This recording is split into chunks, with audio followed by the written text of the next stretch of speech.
خاتم النبیین کا مطلب کیا ہے؟ احمدی کہتے ہیں، احمدی نہ لکھا کریں، قادیانی لکھا کریں، اس کا مطلب تم نے خود سے گھاڑ لیا. تو کسی حد تک درست وہ کہتے ہیں نا، آپ نے غلط طریقے سے ان کو ہینڈل کیا نا. اس کے لیے آپ میری ویڈیو دیکھیں، قادیانیوں کو دعوت اسلام. قرآن میں جو لفظ ہے وہ خاتم کا ہے، اور خاتم کا جو معنی وہ بیان کرتے ہیں وہ معنی درست ہے، اس کا جو فہم لیتے ہیں وہ غلط ہے. خاتم کہتے ہیں مہر کو. ہمارے نزدیک سیل آف پروفٹ یہ ہے کہ آپ نے ایک خط لکھا، اس کے بعد اس پہ سیل لگا دی. کیا مطلب؟ اب اس میں کوئی چیز داخل نہیں ہو سکتی، یعنی اور کوئی پیغمبر نہیں آ سکتا. وہ کہتے ہیں خاتم کا مطلب یہ ہے کہ رسول اللہ کے بعد بھی اگر کوئی امتی نبی آئے گا حضور کی مہر سے آئے گا. اب انہیں کہیں کہ یہ جو تم نے مانا لیا ہے، یہ اس کو سپورٹو کون سی آیت اور حدیث ہے؟ آیتیں تو کوئی نہیں ہے، حدیثیں بھی ان کے خلاف ہیں. بخاری مسلم دونوں میں حدیث ہے کہ میری اور اگلے انبیاء کی مثال ایک عمارت کی سی ہے جس میں صرف ایک اینٹ لگنے کی جگہ باقی ہے.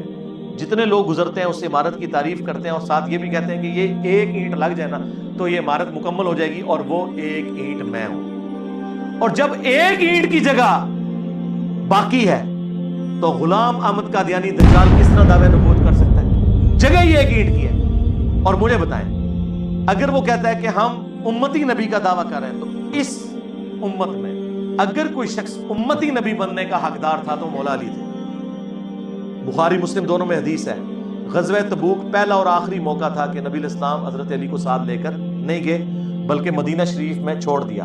تو حضرت علی رونا شروع ہو گئے، تو نبی الاسلام نے ان کو تسلی دی اور فرمایا کیا تم اس بات پر راضی نہیں کہ تمہاری میرے ساتھ وہی نسبت ہے جو ہارون کی موسیٰ کے ساتھ، مگر میرے بعد کوئی نبی نہیں. تو اسی لیے پہ میں بولتا ہوں کہ اگر مولا علی نبی نہیں ہے، حالانکہ ان کی نسبت ہارون اور موسیٰ والی ہے، قرآن میں یہ جو دو نسبتیں آئی ہیں دونوں پیغمبر تھے. حضرت موسیٰ کے لیے سپورٹو پیغمبر کون تھے؟ ہارون علیہ السلام، ان دونوں پر اللہ کی سلامتی ہو. نبی علیہ السلام کے لیے سپورٹ کے طور پر مولا علی تھے اسی نسبت میں. تو پیغمبر بھی ہوتے اگر ختم نبوت نہ ہوئی ہوتی. اور حضور نے ساتھ کہہ دیا مگر میرے بعد کوئی نبی نہیں. تو سرکار اگر مولا علی نبی نہیں ہے نا، امتی نبی بھی نہیں ہے، تو غلام احمد قادیانی دجال تو شیعی کوئی نہیں. یہ جو مولا علی کی شان میں حدیث جو بخاری اور مسلم دونوں میں موجود ہے، اور امام بخاری امام مسلم نے حضرت علی کی شان میں پہلی حدیث ہی یہی لی ہے.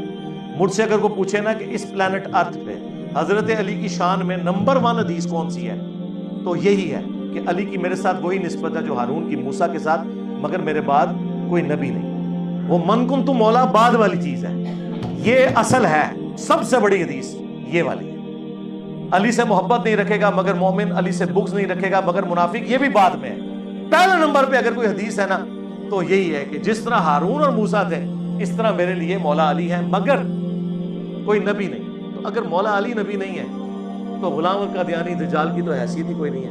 آپ دیکھیں قرآن و سنت کی جو محکم دلائل ہیں وہ اتنے مضبوط ہیں، ان دلائل سے تمام گمراہ فرقوں کا رد ہو رہا ہوتا ہے. اس حدیث سے صرف ناسبیت کا رد نہیں ہو رہا، قادیانیت کا بھی رد ہو رہا ہے. اسی لیے آپ دیکھیں گے کہ ناسبی بھی منکرین حدیث ہوں گے اور قادیانی بھی منکرین حدیث ہوں گے. آپ یہ ساری حدیثیں ان کے اوپر پیش کریں نا، انکار کرنا شروع کر دیں. قرآن میں تو ان کے لیے ویسے ہی کوئی جڑ موجود نہیں ہے جو قرآن کا جس طریقے سے ہو، کیونکہ قرآن کا اسلوب بالکل واضح ہے کہ جب کبھی کوئی پیغمبر آتا ہے نا وہ بشارت دیتا ہے اپنے بعد آنے والے پیغمبر کے بارے میں. تو ان سے پوچھیں، قرآن میں تو ہمیشہ یہ ہے کہ اہل ایمان وہ ہیں جو کچھ ان کی طرف نازل ہوا وہ اس پر ایمان لاتے ہیں، اور جو ان سے پہلے نازل ہوا اس پر ایمان لاتے ہیں. بعد کا ذکر پورا قرآن خالی ہے اس سے. اور پھر وہ جو آیت ہے ما کان محمد ابا احد من رجالکم ولکن رسول اللہ وخاتم النبیین، یہ بالکل واضح ہے.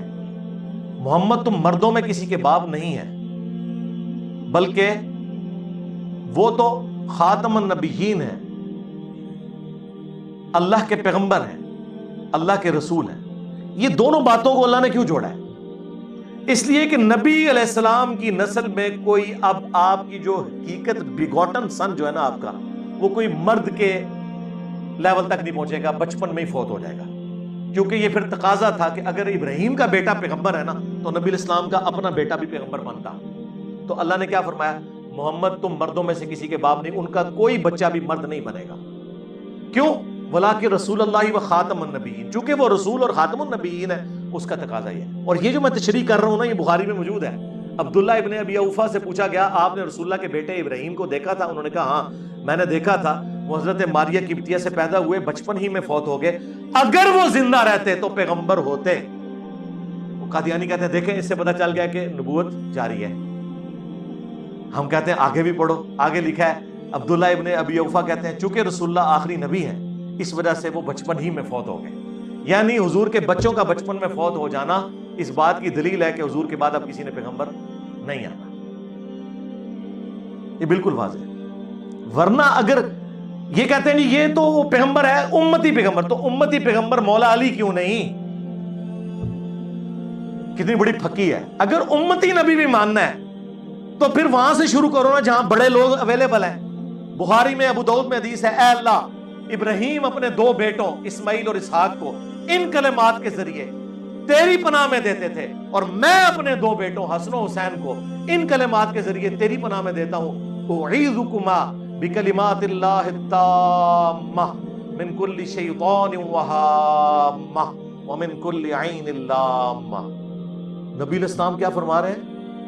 یہ حدیث بخاری میں بھی ہے ابو داؤد میں بھی, کہ ابراہیم کے دو بیٹے اسماعیل اور اسحاق, اور میرے دو بیٹے کون؟ حسن اور حسین. کیا نسبت ہے. حسن و حسین اگر امتی نبی نہیں تو غلام احمد قادیانی دجال کہاں سے آ گیا؟ کتنی کمزور گراؤنڈ کے اوپر یہ قادیانی فرقہ کھڑا ہوا ہے. فرقہ میں اس پوائنٹ آف ویو سے کہہ رہا ہوں کہ یہ سنیوں سے نکلا ہے, اور اس سے بھی بڑھ کر ہمارے حنفی دیوبندی اور حنفی بریلوی بھائیوں میں سے نکلا ہوا ہے.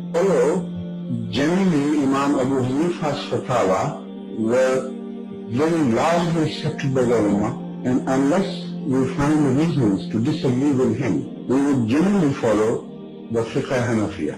Investigate personally, directly. The overbearing principle should be that you follow Hazrat Imam Abu Hanifa. This is the entire attitude of Jamaat.